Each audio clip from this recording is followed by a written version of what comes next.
పత్తికొండ మండలం హోసూరు గ్రామ టీడీపీ నాయకులు వాకిట శ్రీనివాసులు ఈ నెల 14న బహిర్భూమికి వెళ్లి హత్యకు గురి కావడం జరిగింది.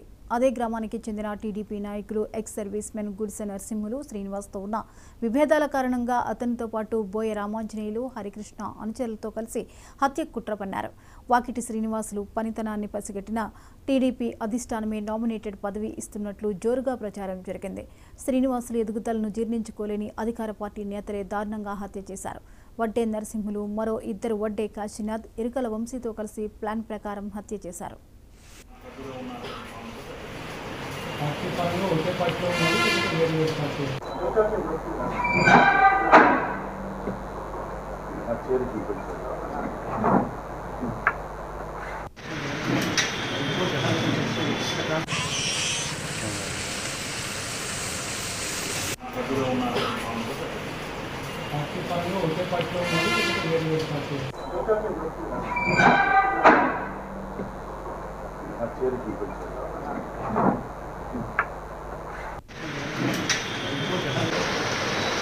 వాకిట్ శ్రీనివాస్ యొక్క కళ్ళకు చైల్డింగ్ కాన్ఫ్లిక్ట్ ఇట్లా ఉన్నటువంటి ఒక అతను కారంపొడి చల్లి అతనితో పాటు ఇంకొక చైల్డింగ్ కాన్ఫ్లిక్ట్ లా ఉన్నటువంటి పర్సన్ అతను ఐరన్ డాట్ తోటి వాకిట్ శ్రీనివాస్ యొక్క తల వెనుక భాగంలో పడుతుంటే అక్కడ పక్కనకే చనిపోవడం జరిగింది.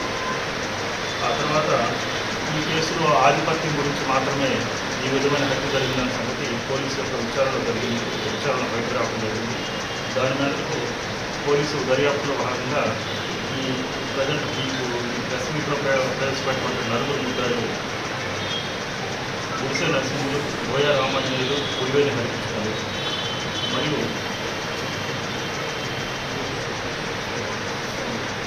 తర్వాత నరసింహులు అనేటువంటి కూడా ఇప్పుడు ప్రవేశపెట్టడం జరిగింది. వడ్డే నరసింహులు ఈ నలుగురిని కూడా పత్తికొండ సిఐ జైన్ గారు, దేవంపల్లి సిఐ శ్రీనివాసు గారు, పత్తికొండ ఎస్ఐ వెంకటేశ్వర గారు, ఏఎస్ఐ శ్రీ చంద్ర నాయక్ గారు సిబ్బంది పుచ్చకాయలు మన క్రాస్ రోడ్ దగ్గర ఈ దినం అరెస్ట్ చేయడం జరిగింది.